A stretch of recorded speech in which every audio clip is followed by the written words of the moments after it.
हिंदू भूमे सुरक्षार्थ केशवेन विनिर्मितम् यं संघपोषितं येन गुरुं तं प्रणमाम्यहम्।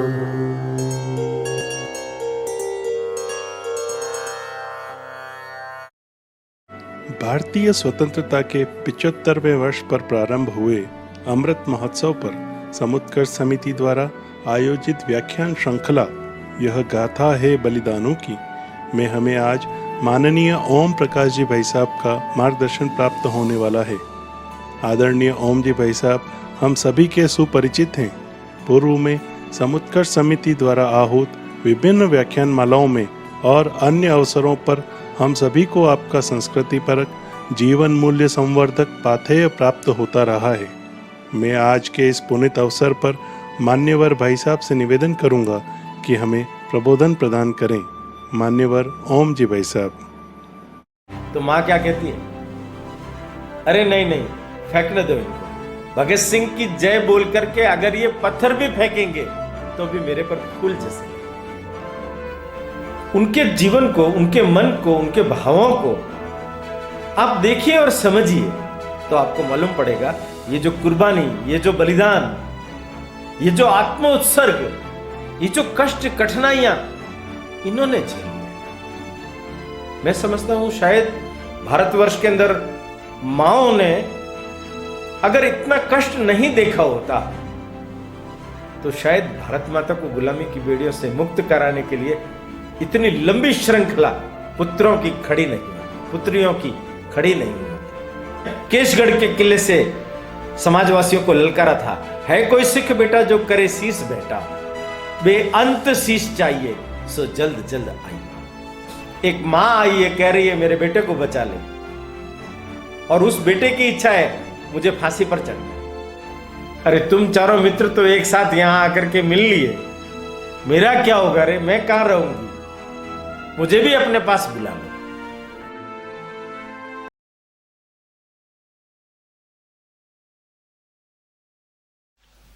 नमस्कार।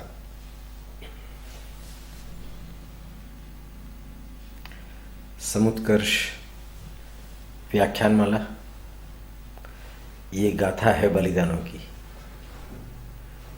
मैं आप सब लोगों का हार्दिक स्वागत है।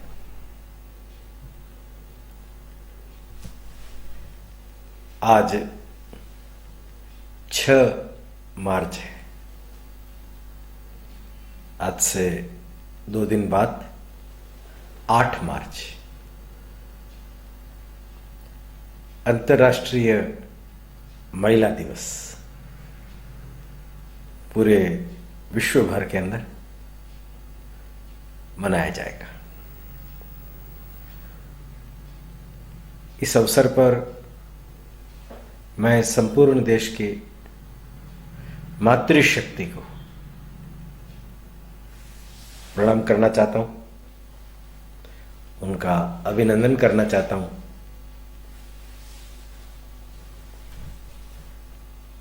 आप लोग निश्चित रूप से इस बात को अच्छी तरह से समझते हैं कि ये भारत देश है जिसमें महिलाओं की महिमा का स्पेशल गान किया जाता है।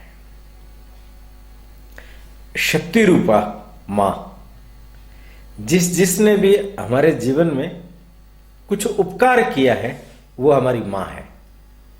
पर्वत है, नदी है, धरती है, ये सब मां है। और देखिए कैसा विशेष भाव, इस मिट्टी को हमने मां माना, इसलिए भारत को भी मां माना। ये केवल हमारे अपने देश में ही है कि हम हमारे देश को भारत माता के नाम से पुकारते हैं।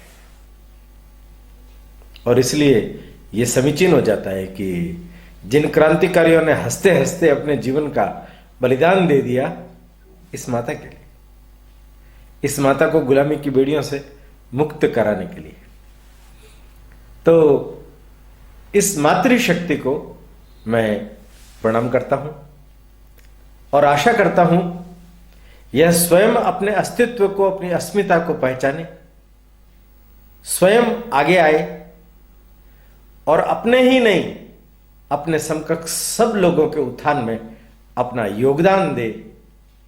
यही एक अभिलाषा है। आज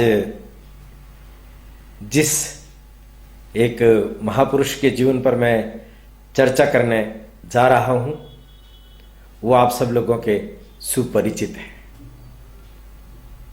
अमर शहीद भगत सिंह, सरदार भगत सिंह। अभी तक हमने चंद्रशेखर आजाद, राजगुरु और सुखदेव, इनके 3 साथियों के बारे में सुना है।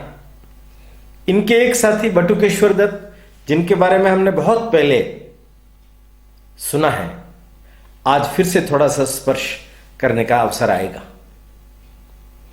भगत सिंह का सारा जीवन यूं तो बहुत विस्तृत है। जीवन छोटा सा है। जीवन 28 सितंबर 1907 को उनका जन्म हुआ था और हम सब लोगों को मालूम है शहीद दिवस 23 मार्च 1931 को उनका स्वर्गवास हो गया। माने एक 24 वर्ष लगभग कहना चाहिए, 24 वर्ष लगभग उन्होंने अपने जीवन को जिया है। तो जीवन तो छोटा है पर उसका आलोक बड़ा है। आपके सामने मैं भगत सिंह के जीवन पर थोड़ा विस्तार से चर्चा करना चाहूंगा, इसलिए मैं इसको 2 हिस्सों में पूरा करूंगा। एक आज 6 मार्च को और एक 13 मार्च को। 2 एपिसोड में भगत सिंह के जीवन को, उनके सारी चीजों को समेटने का प्रयास हम करेंगे। 5 बिंदु, 5 बिंदुओं में से 2 बिंदु आज और 3 बिंदु अगले एपिसोड में। 5 बिंदु ध्यान से सुनिए, सारगर्भित शीर्षक है। पहला, जरा याद करो कुर्बानी। जरा याद करो कुर्बानी। दूसरा, गोली खाएंगे नहीं, गोली मारेंगे। गोली खाएंगे नहीं, गोली मारेंगे, ये दूसरा। और तीसरा, उनके अंदर क्रांति का भाव पैदा हो गया और उन्होंने निश्चय कर लिया कि अब अपना संपूर्ण जीवन इस देश कार्य के लिए ही समर्पित है। तो सरफरोशी की तमन्ना, ये तीसरा, सरफरोशी की तमन्ना। और चौथा, देश दुनिया ने उनके क्रांतिकारी जज्बे को देखा और वो जिस परिवर्तन की आश को लेकर के जिस समाज व्यवस्था का स्वप्न देख रहे थे, आजाद भारत के बाद में भी भारत को किस दिशा में आगे बढ़ना चाहिए, उसके लिए इनकलाब जिंदाबाद, इनकलाब जिंदाबाद। ये इनकलाब जिंदाबाद का नारा भगत सिंह के समय ही पैदा हुआ है। भगत सिंह, सुखदेव, राजगुरु, चंद्रशेखर, इन्हीं सब मित्र मंडली की देन है ये भारतवर्ष को। और 5वां और अंतिम, मेरा रंग दे बसंती चोला, मेरा रंग दे बसंती चोला। शुरू करता हूं मैं, जरा याद करो कुर्बानी। भगत सिंह के दादाजी, उनका नाम था अर्जुन सिंह और उनकी दादी जी, उनका नाम था जय कौर। अर्जुन सिंह और जय कौर अगर उनके बारे में विस्तार से यहां चर्चा की जाए तो समय अपने लिए कम पड़ेगा, पर वो बहुत ही अच्छे प्रगतिशील विचारों के थे, प्रगतिशील विचारों। उनके जीवन को देखने पर ध्यान में आता है उस समय में जो अकाली आंदोलन चला, उस अकाली आंदोलन में उन्होंने काली पगड़ी पहन करके उसको समर्थन दिया।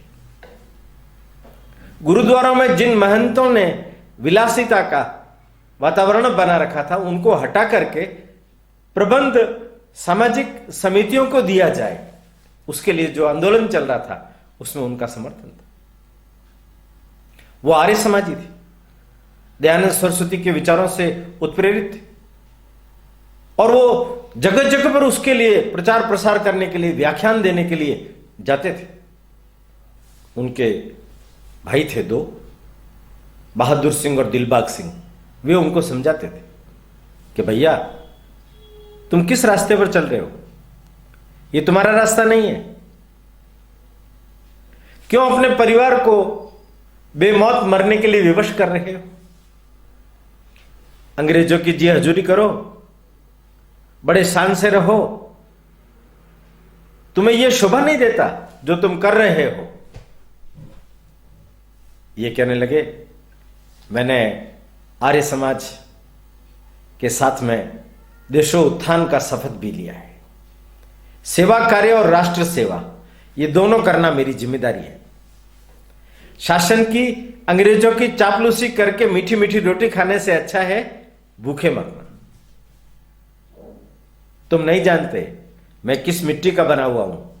तुम भले ही मुझे कितना ही दबाव डालो, मैं अपने जीवन के अंदर वही करूंगा, ऊंच नीच छुआछूत का भेद दूर करके समाजों उद्धार का कार्य करके समाज को आगे बढ़ाऊंगा।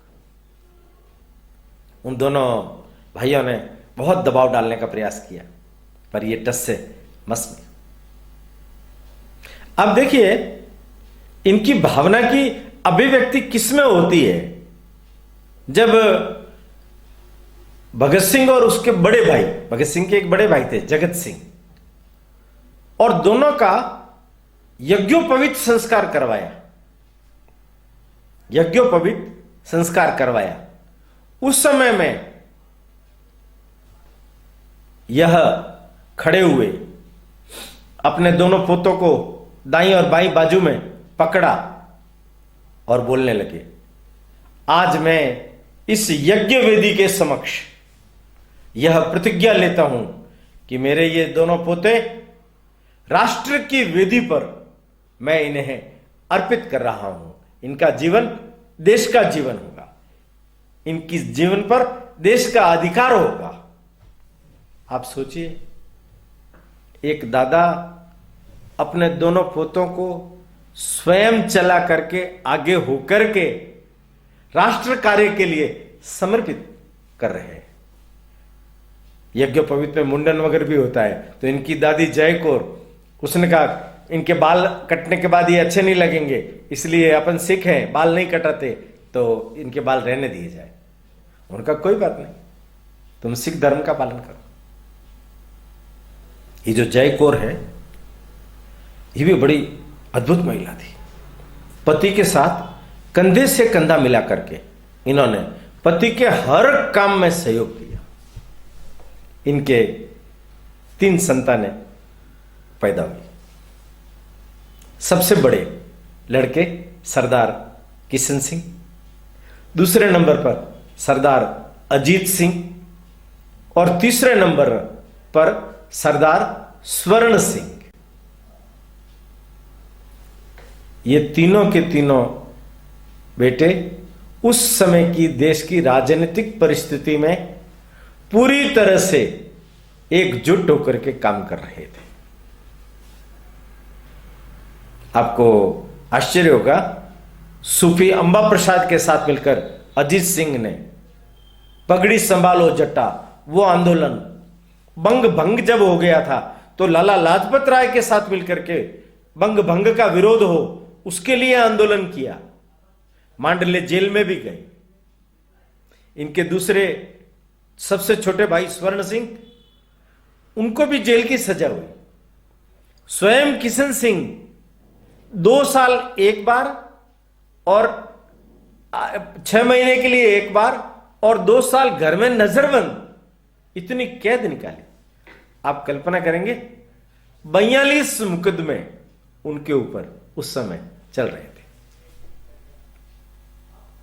मैं ये सब बातें इसलिए बता रहा हूं कि ये जो तीनों भाई है, ये उस समय अपने स्वयं के परिवार के वर्चस्व को, उसके उत्थान को, उसकी आर्थिक सामाजिक उन्नति को ध्यान में न रख करके सद्गुणों के आधार पर इस राष्ट्र जीवन का भला हो, समाज जीवन का भला हो, इसके लिए ही वो प्रयास कर रहे थे। और यह शिक्षा उन्हें अपने पिता के द्वारा मिली। ये जो किशन सिंह जी है, इनका विवाह विद्यावती भगत सिंह की मां उनसे हुआ। ये जो अजीत सिंह जी है, उनका विवाह हरनाम कौर उनसे हुआ। और ये जो स्वर्ण सिंह जी है, उनका विवाह हुक्म कौर उनसे हुआ। आप आश्चर्य करेंगे, इस परिवार के साथ में भगवान ने कैसी बड़ी भयंकर परीक्षाएं ली है, किस तरीके की विडंबनाएं पैदा की है। अजीत सिंह के साथ सूफी अंबा प्रसाद मिलकर के काम कर रहे थे, तो सूफी अंबा प्रसाद इनके घर पर थे और पुलिस ने छापा मार दिया अजीत सिंह और सूफी अंबा प्रसाद को गिरफ्तार करने के लिए। तब जय कौर बहुत बुद्धिमता से बाहर आई, पुलिस वालों को बोलने लगी, कहने लगी, आप यहां किस लिए आए हो? उन्होंने कहा, हमें आपके घर की तलाशी लेनी है। क्यों? क्या हमें यह समाचार मिला है कि यहां सूफी अंबा प्रसाद और अजीत सिंह और उनके क्रांतिकारी साहित्य वगैरह सब यहां उपलब्ध है। उनका तलाशी लेनी है तो ले लीजिए, आप भी बड़े घर के हो, आप भी खानदान की रस्म रिवाज जानते होंगे। हमारे घर की जो पर्दा नशीन महिलाएं हैं, एक बार उनको तो बाहर निकल जाने दो। सूफी अंबा प्रसाद अंदर थे, पर वो जो पर्दा नशीन महिलाओं को चद्दर ओढ़ करके बाहर निकालने में सूफी अंबा प्रसाद को भी बाहर निकाल दिया जय कौर ने। पुलिस ने छापा मारा, अंदर तलाशी ली, नहीं मिले सूफी अंबा प्रसाद। पुस्तकें मिली, 7 ऊंटों पर 7 बोरे भर करके इतनी क्रांतिकारी साहित्य उनके घर पर उपलब्ध था, वो पुलिस लेकर के गई। मैंने इनका जो गांव है वो लॉयलपुर जिले में बंगा गांव है। उस बंगा गांव के बहुत बड़े प्रतिष्ठित व्यक्ति थे, बहुत बड़ा घर था इनका। वही उस समय की सारी परिस्थितियों का, देशभक्ति की गतिविधियों का, क्रांतिकारी गतिविधियों का केंद्र था। आप इससे समझ सकते हो, ये जो किशन सिंह जी है, इनका संबंध सचिंद्रनाथ सान्याल से भी था। सचिंद्रनाथ सान्याल एक बार आए, उनके साथ में एक लड़का था विभूति। बातचीत हुई, सारी बातचीत करने के बाद में किशन सिंह जी ने सचिंद्रनाथ सान्याल को एक तरफ ले जाकर के कहा, सान्याल साहब एक बात ध्यान रखिए, आप किस लड़के को पकड़ करके ले आए हो, ये विश्वास करने के लिए बिल्कुल भी योग्य नहीं है, सावधान रहना इसके बारे में आप। सचिंद्रनाथ सान्याल ने कहा कि इनको पूरी अच्छी तरह से मैंने देखा है, परखा है, जांचा है, ये लड़का धोखा नहीं दे सकता।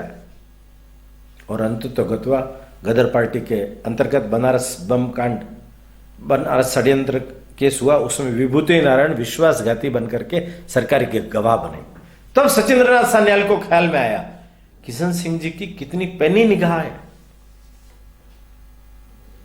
अजीत सिंह 1907 में जेल से छूट करके वापस जब आए, भगत सिंह के बड़े भाई जगत सिंह, उनका 1904-05 में जन्म हुआ है और 1907 में भगत सिंह का जन्म हुआ है। भगत सिंह का जब जन्म हुआ तो उनके पिताजी जेल में, इनके दोनों चाचा जेल में, मां गर्भवती। और योग देखिए, बच्चा हुआ, तीसरे दिन ही तीनों छूट करके घर आ गए। दादी ने कहा, यह बच्चा भागों वाला है, पूर्व जन्म का कोई भगत है, हमारे घर आ गया, इतना बड़ा चमत्कार इसने कर दिया, इसलिए नाम रख दिया उसका भगत सिंह। भगत सिंह नाम रख दिया। पर यहां देखिए परिवार की विडंबना, परिवार की विडंबना देखिए। ये अजीत सिंह जी 37 वर्ष निर्वासन देश के बाहर रहे। 1947 में इनका देहावसान। देश जिस दिन आजाद हुआ उसी दिन इन्होंने कह दिया था मेरा काम पूरा हो गया है, अब मैं चलता हूं, और इन्होंने अपने प्राण त्याग दिए। स्वर्ण सिंह जेल में तपेदिक की बीमारी हो गई थी, वहीं उनका देहावसान हो गया 23 वर्ष की अवस्था में। दोनों भाई चले गए। विद्यावती, 2 दिन बाद महिला दिवस है। मां विद्यावती के बारे में मैं जरूर आप लोगों को पहले बताना चाहता हूं। महाविद्यावती उनके जीवन को, उनके मन को, उनके भावों को आप देखिए और समझिए तो आपको मालूम पड़ेगा ये जो कुर्बानी, ये जो बलिदान, ये जो आत्मोत्सर्ग, ये जो कष्ट कठिनाइयां इन्होंने झेली है। मैं समझता हूं शायद भारतवर्ष के अंदर माओ ने अगर इतना कष्ट नहीं देखा होता तो शायद भारत माता को गुलामी की बेड़ियों से मुक्त कराने के लिए इतनी लंबी श्रृंखला पुत्रों की खड़ी नहीं होती, पुत्रियों की खड़ी नहीं होती। मैं इस मौके पर एक बात और कहना चाहता हूं कि मैंने जिक्र किया पुत्र और पुत्रियों दोनों का। लगातार अभी हम सुनते आए हैं अधिकांश पुरुषों की कहानियां, तो क्या देश की आजादी में महिलाओं का योगदान नहीं रहा? रहा है, बहुत योगदान है।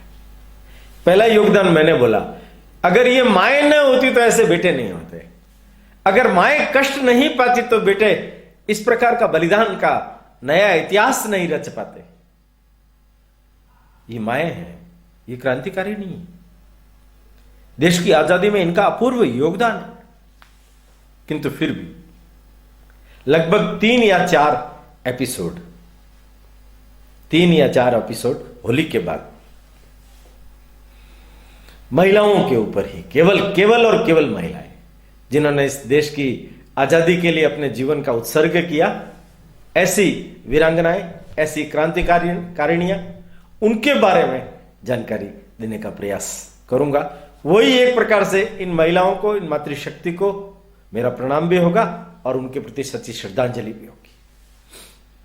मां विद्यावती, इनका 1898 में विवाह हुआ किशन सिंह जी के साथ। 1900 ईस्वी में 2 वर्ष बाद गौना होकर के घर आ गए।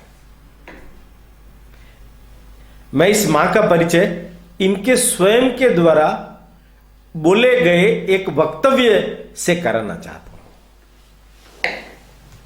इससे आपको अंदाज होगा कि ये जो मां है ना, ये कैसी मां है, और ये ऐसी मां है इसलिए ये भगत सिंह जैसे श्रेष्ठ पुरुष को जन्म देने में समर्थ सिद्ध हुई। एक बड़ी अच्छी लेखिका हुई है वीरेंद्र सिंधु, उन्होंने भगत सिंह पर बहुत अच्छी पुस्तक लिखी है, उसका अंश है। माने भगत सिंह की मृत्यु के बाद घर दाने दाने को मोहताज हो गया था। 32 में अर्जुन सिंह जी का स्वर्गवास हो गया था, 40 में जय कौर का स्वर्गवास हो गया था। ये 10 साल का पीरियड है, बड़ी कठिनाइयों का पीरियड है। दाने दाने के लिए मोहताज परिवार। उस स्थिति में भी इस मां की स्थिति कैसी है?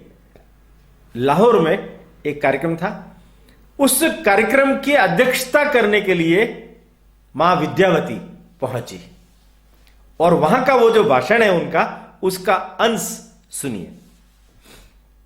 भाषण देते हुए उन्होंने बहुत सादी भाषा में अंग्रेजों को लक्ष्य करके कहा, मेरे एक बेटे को तुमने फांसी पर लटकाया, मेरे छोटे देवर सरदार स्वर्ण सिंह को जेल के अंदर अत्यधिक शारीरिक कष्ट पहुंचाकर तपेदिक का रोगी बनाया और उसे इस दुनिया से विदा होने के लिए मजबूर कर दिया। मेरे दूसरे देवर सरदार अजीत सिंह को जलावतन होकर विदेशों में भटकना पड़ा और अब मेरे 2 बेटों को बिना कोई मुकदमा चलाए गिरफ्तार कर लिया है। भगत सिंह के छोटे भाई कुलवीर और कुलतार, उन दोनों को गिरफ्तार कर लिया बिना किसी आरोप के। तो वो बोल रही है, अब मेरे 2 बेटों को बिना मुकदमा चलाए गिरफ्तार कर लिया है, क्या मैं इन सब से डर गई हूं? नहीं, मैं मिट जाऊंगी पर झुकूंगी नहीं। मैं ब्रिटिश साम्राज्य को नई चुनौती देती हूं और दूसरे 2 बेटे भी देश सेवा के लिए पेश करती हूं।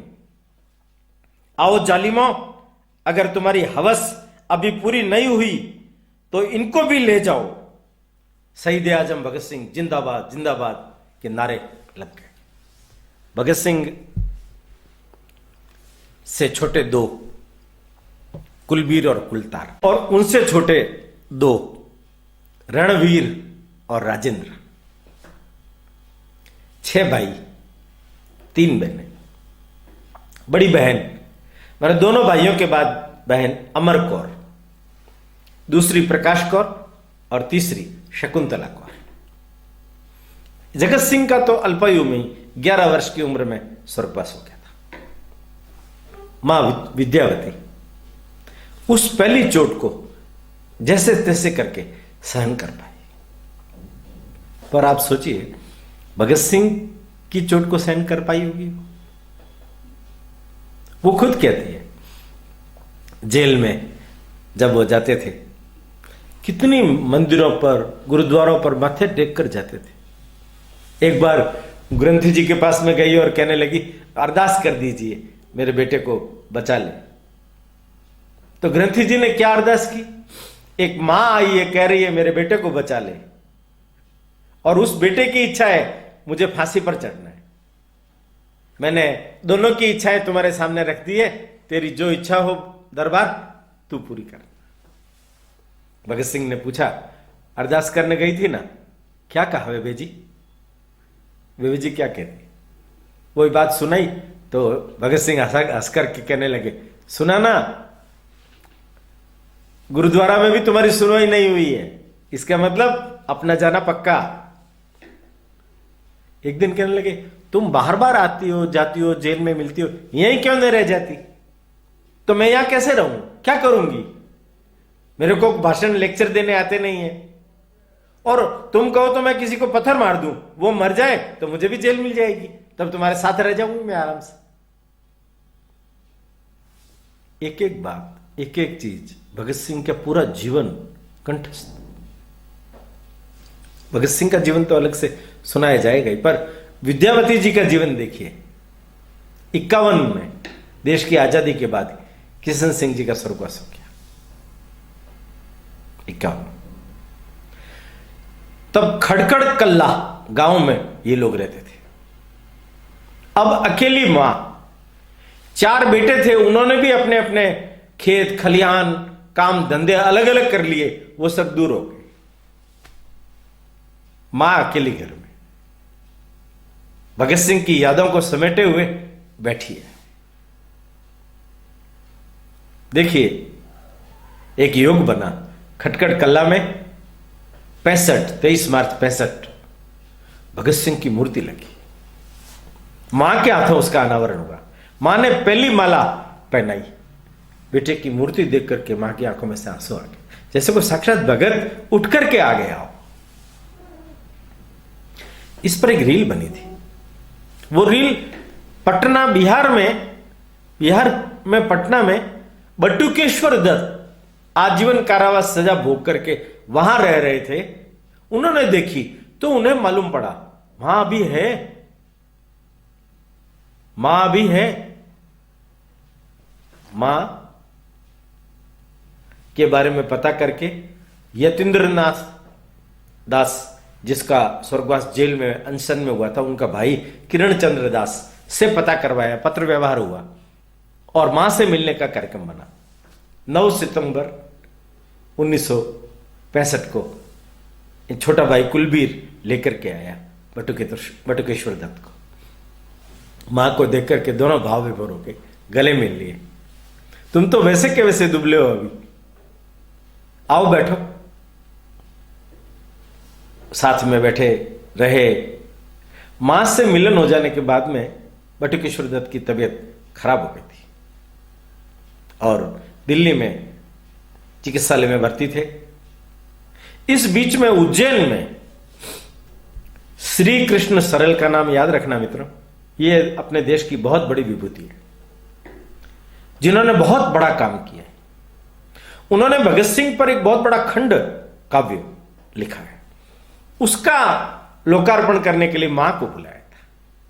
मां वहां पहुंची और लोगों के सामने कहने लगी, भगत सिंह ने जो कुछ काम किया है उसके लिए आप सब लोगों ने आज यहां आकर के और मुझे इतना बड़ा सम्मान दिया है, मैं आप लोगों के ऋणी हूं।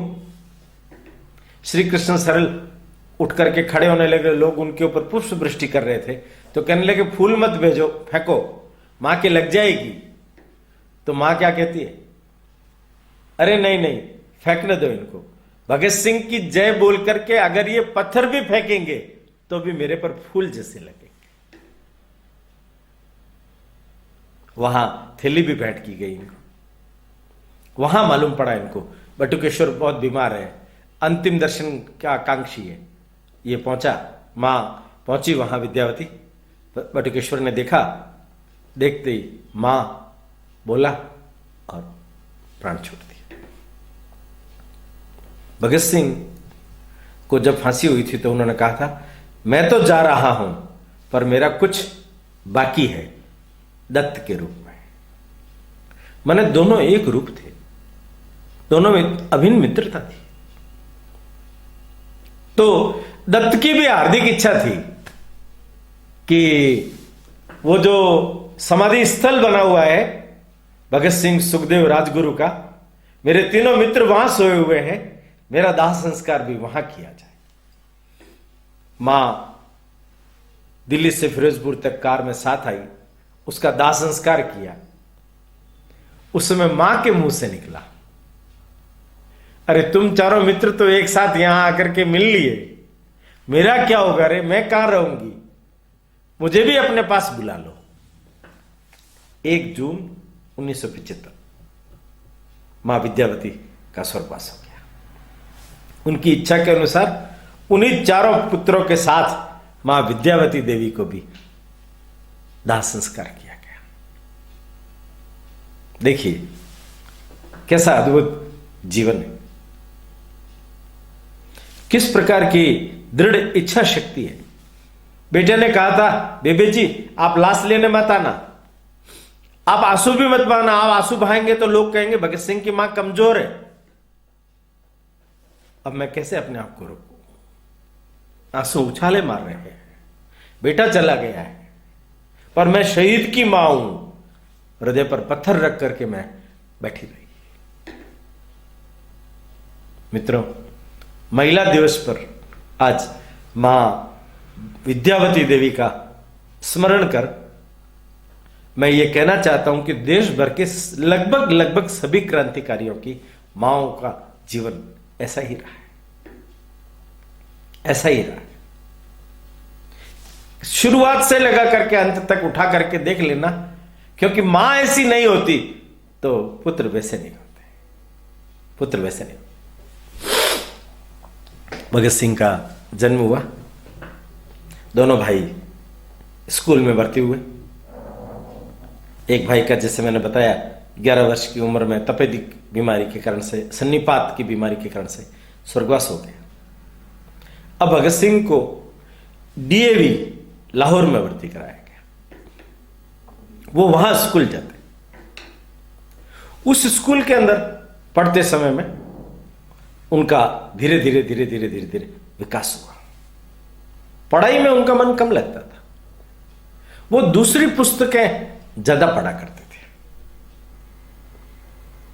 दूसरी पुस्तकें ज्यादा पढ़ा करते थे। पढ़ाई में कम मन लगता, थोड़ा बहुत पढ़ लिख करके वो काम चलाओ कर लेते थे। एक पत्र है उनका, वो लिखते हैं अपने पिताजी को, पूज्य पिताजी मेरा रिजल्ट आ गया है, संस्कृत में मेरे को 150 में से 110 मिले,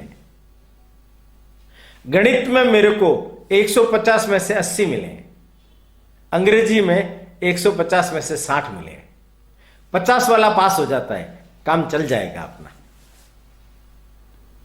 अंग्रेजी, उर्दू, पंजाबी, हिंदी, इसका उन्होंने अच्छा अभ्यास किया। पर इस समय में एक बड़ी विशेष घटना घटी, वो थी रूलेट एक्ट। रोलट एक्ट, उसका विरोध हुआ। उसके विरोध में गांधी जी ने देश भर के अंदर आह्वान किया, अहिंसक आंदोलन चलेगा देश भर के अंदर, हमें सरकार का कोई सहयोग नहीं करना है, सब बंद कर देना है। सब तरफ आंदोलन चल पड़ा, पर कहीं एक आध जगह पर कुछ हिंसा होने के कारण गांधी जी ने उस आंदोलन को रोक दिया। पर यह आंदोलन पंजाब में बड़े जोर से चला, और खासतौर पर डॉक्टर सैफुद्दीन किचलू, डॉक्टर सत्यपाल, इन लोगों के नेतृत्व के अंदर वैशाखी का अमृतसर में मेले के अवसर पर बहुत बड़ा समारोह हुआ और इसका विरोध हुआ। उससे 2 दिन पहले सैफुद्दीन और ये डॉक्टर सत्यपाल जब आंदोलन सड़क पर कर रहे थे तो पुलिस के लाठीचार्ज में कितने 4 लोग मारे गए। लोगों में गुस्सा पैदा हो गया था, निर्दोष निहत्थे लोगों पर लाठीचार्ज करते हो। ये बैसाखी वही दिन है जब गुरु गोविंद सिंह जी ने खालसा पंथ की स्थापना की थी, और उन्होंने केशगढ़ के किले से समाजवासियों को ललकारा था, है कोई सिख बेटा जो करे शीश बेटा, बेअंत शीश चाहिए सो जल्द जल्द आइए। वो बैसाखी है जहां पंज प्यारों ने अपना बलिदान दिया। उस बैसाखी के अवसर पर 25,000 लोग जलियांवाला बाग में एकत्रित हुए।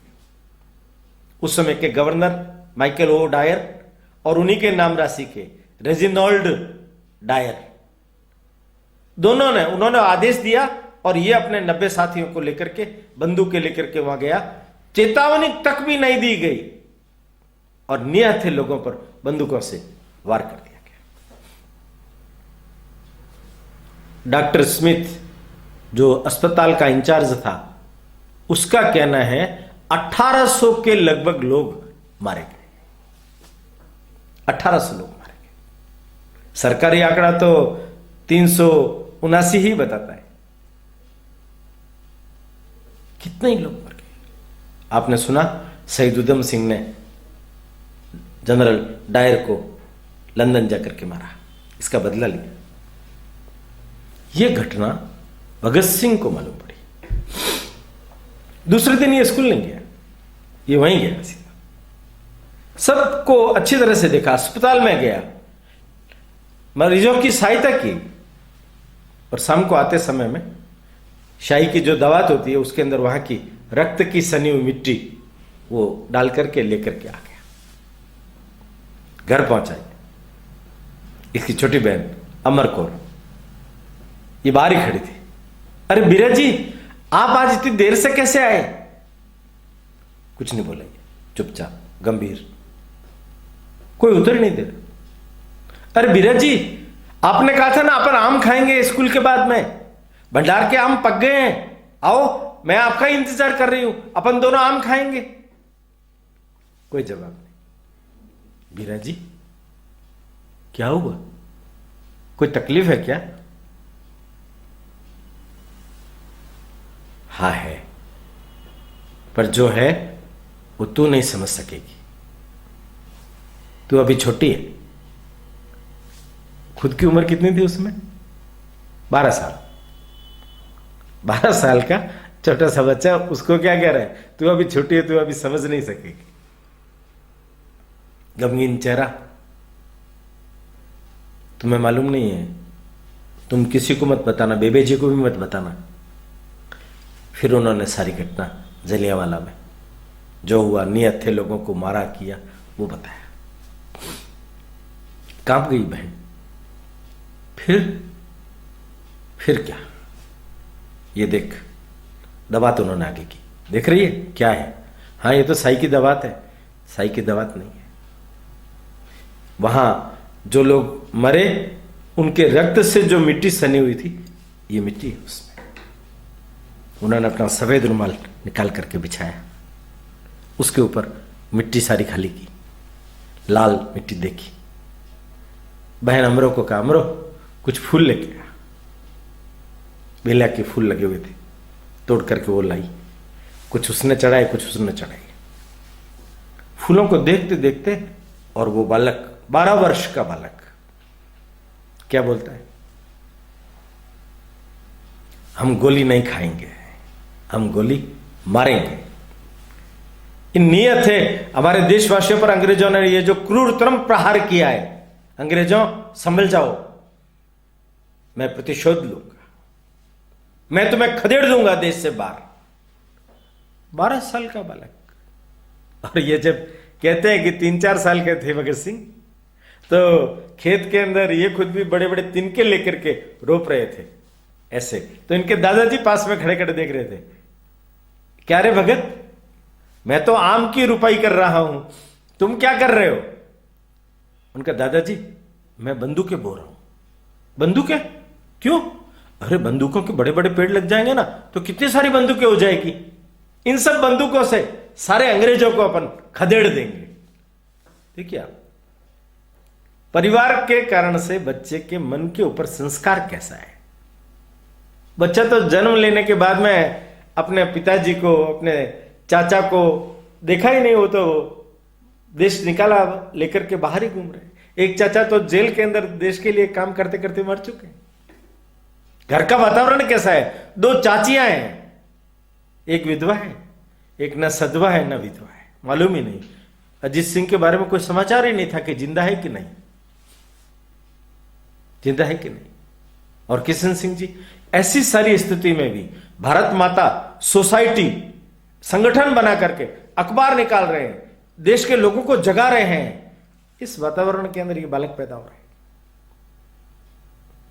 इस वातावरण में इस बालक के ऊपर संस्कार हो रहे हैं। पढ़ाई जब छूट गई थी, अब क्या करें, स्कूल में फिर से भर्ती होना पड़ेगा। पर उसके पहले एक और घटना जिसने इनके जीवन के ऊपर बहुत बड़ी छाप छोड़ी। गांधी जी ने असहयोग आंदोलन छेड़ा, किंतु उस असहयोग आंदोलन के कारण भगत सिंह के मन में एक बहुत बड़ा रेस्पेक्ट गांधी जी के प्रति पैदा हो गया। देश अब आजाद हो जाएगा, असहयोग आंदोलन को सफल बनाना है, स्वदेशी को सफल बनाना है। स्वदेशी के लिए विदेशी वस्त्रों की होली जलाए जाने लगी। 22 में चोरी चोरा गोरखपुर के पास में घटना घट गई। जेल थाने के अंदर 22 लोगों को जिंदा जला दिया भीड़ में। गांधी जी रुष्ट हो गए, रोक दिया आंदोलन। बाद में गांधी जी को गिरफ्तार किया। ये जनवरी में हुआ, मार्च में उनको गिरफ्तार किया गया।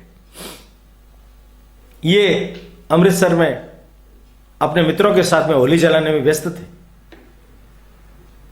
तो इनके मित्र जयदेव, झंडा सिंह उनको कह रहे थे, लाओ कपड़े लाओ, कपड़े लाओ, फटाफट होली जलानी है। इतने में झंडा सिंह आकर के पसर गया।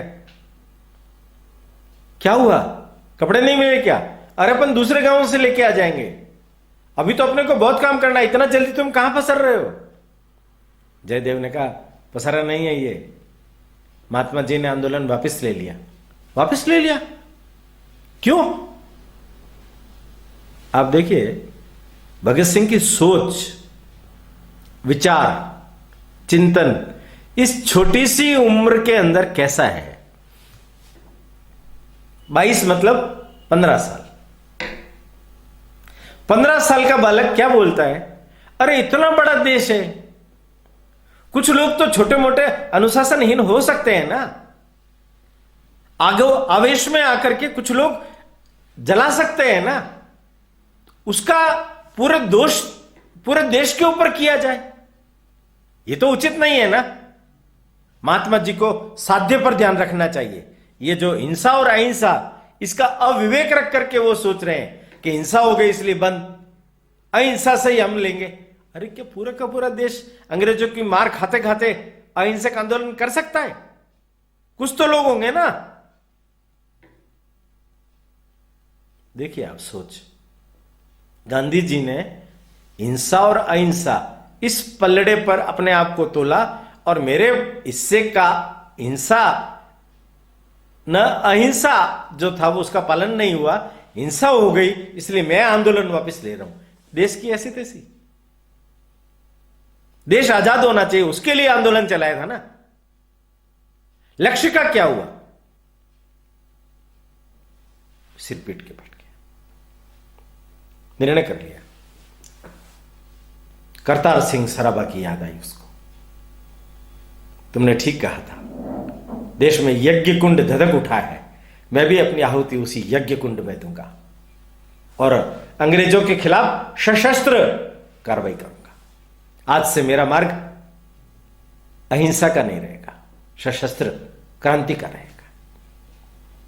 चेंज हो गए थे, पर स्कूल छोड़ दी थी। अब कॉलेज में आगे कौन लेगा?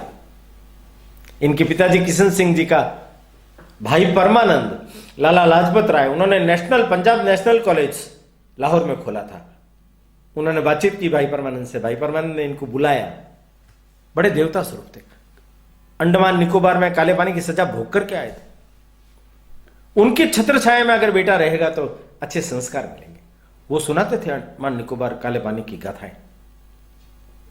इस कॉलेज में उन्होंने इनसे प्रश्न पूछे, बुलाया, बातचीत की और कहा 2 महीने बाद वापस आना, मैं परीक्षा लूंगा।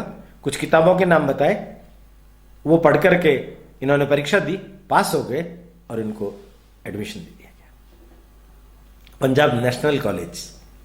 ये इनके क्रांतिकारी जीवन का बीजारोपण करने वाला कॉलेज है। यहीं जब पहली बार ये कक्षा में गए तो पास में जो लड़का बैठा हुआ था, सुखदेव थापर, इनका अभिमित्र बन गया। दोनों की रुचि प्रकृति एक जैसी होने के कारण से मेल हो गया। जयचंद्र विद्या अलंकार, राजाराम शास्त्री, जुगल किशोर, आचार्य जुगल किशोर जो वहां उसके प्रिंसिपल थे, इन सब लोगों ने उनके ऊपर संस्कार करने का प्रयास किया। विश्व का इतिहास, देश का इतिहास, 1857 की क्रांति इत्यादि अनेक बातें इनको दी गई।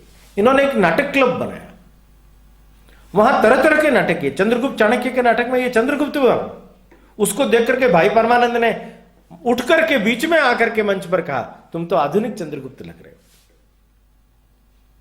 लाइब्रेरी में पढ़ने का इनको बहुत शौक था। अनार्किज्म एंड एसेज एक बुक थी, उस बुक को इन्होंने कितनी बार, 68 बार पढ़ा, 68 बार।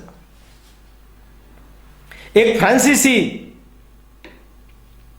क्रांतिकारी था बेला, उसने कहा कि मैंने मजदूर यूनियनों के लिए जगह जगह पर जाकर के व्याख्यान दिए, भाषण दिए, लोगों को जगाने का प्रयास किया, पर सरकार के तो कान पर जूं तक नहीं रहेंगी।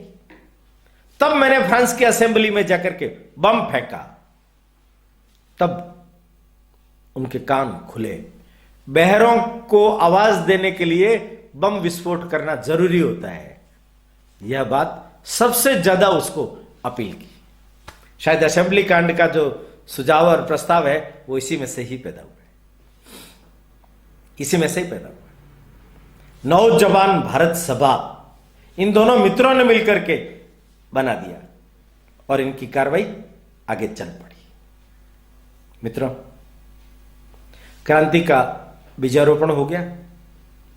जीवन इस देशभक्ति के लिए, इस राष्ट्र के उद्धार के लिए, भारत माता को परतंत्रता की बेड़ियों से मुक्त कराने के लिए लगेगा, यह भगत सिंह ने सुनिश्चित कर लिया। अब उनके जीवन में आगे किस प्रकार के मोड़ आते हैं, वो कैसे आगे बढ़ते हैं, इसके बारे में हम अगली कथा में सुनेंगे। तब तक के लिए मैं विराम लेता हूं। धन्यवाद। समुत्कर्ष समिति से जुड़ी सभी जानकारियां प्राप्त करने के लिए हमारे YouTube चैनल समुत्कर्ष समिति को अवश्य सब्सक्राइब करें। आप सभी का समुत्कर्ष समिति के प्रति यही स्नेह और आत्मीय भाव बना रहे। धन्यवाद।